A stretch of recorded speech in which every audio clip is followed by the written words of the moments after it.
Assalamualaikum warahmatullahi wabarakatuh dan salam sejahtera bagi kita semua.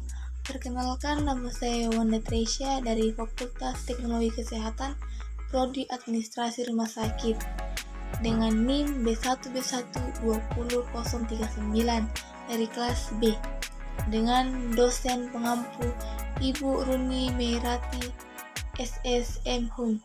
Di sini saya akan membahas tentang karya tulis ilmiah yaitu tesis, dan saya akan memaparkan pengertian tesis, karakteristik tesis, jenis-jenis tesis, dan sistematika tesis. Pengertian tesis. Yang pertama, menurut Kamus Besar Bahasa Indonesia atau KBBI, tesis sebagai pernyataan atau teori yang didukung oleh berbagai argumen yang dikemukakan dalam karangan untuk dapat memperoleh gelar kesarjanaan pada perguruan tinggi. Yang kedua, pengertian tesis pada dasarnya.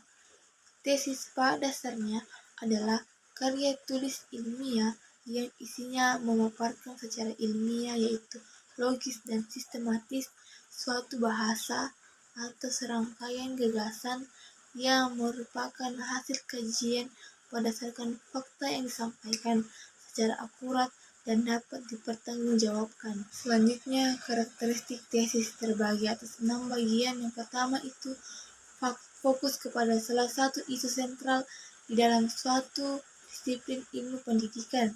Yang kedua itu karya ilmiah ini juga dibuat berdasarkan kepada jenis program studi yang akan ditempuh oleh pembuatnya. Yang ketiga itu berlandaskan kepada penguji empirik dalam suatu posisi teoritis tertentu. Yang keempat, menggunakan data primer sebagai data utama serta diperkuat dengan beberapa data sekunder. Yang kelima, ditulis dengan menggunakan bahasa Indonesia yang baik dan benar. Yang keenam, jika program studi yang diambil ini menjadi program bahasa asing, maka tesis ini akan dibuat dengan tata bahasa asing yang baik dan benar.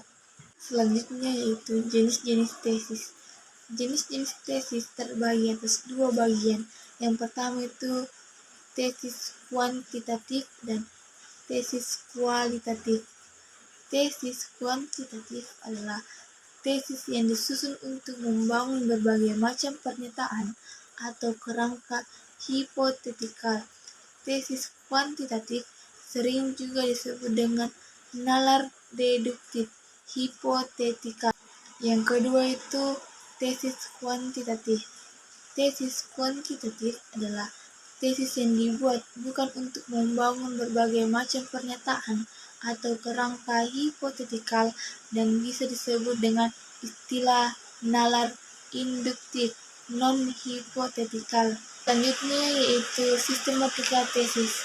Sistematika tesis terdiri atas 3 bagian. Yang pertama itu bagian pendahuluan, yang kedua bagian utama, dan yang ketiga bagian akhir.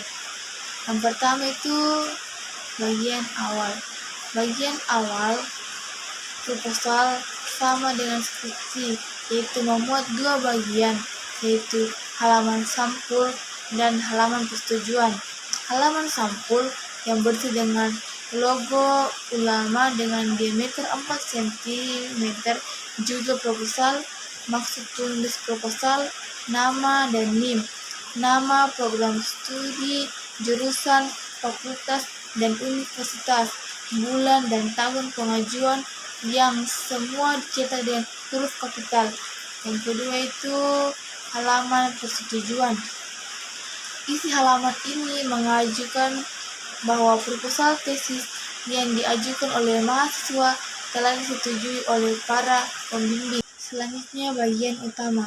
Bagian utama terbagi beberapa bagian. Yang pertama itu latar belakang, yang kedua itu lingkup penelitian, yang ketiga rumusan masalah, yang keempat tujuan penelitian, yang kelima itu manfaat penelitian, yang keenam definisi istilah, yang ketujuh kajian pustaka, yang kedelapan hipotesis penelitian, dan yang terakhir itu metode penelitian. Selanjutnya itu bagian akhir, terdiri atas 2 bagian yaitu daftar pustaka, dan lampiran. Baik, itulah tadi penjelasan singkat dari saya tentang tesis. Lebih dan kurangnya mohon dimaafkan. Sekian dan terima kasih. Wassalamualaikum warahmatullahi wabarakatuh. Salam sejahtera bagi kita semua.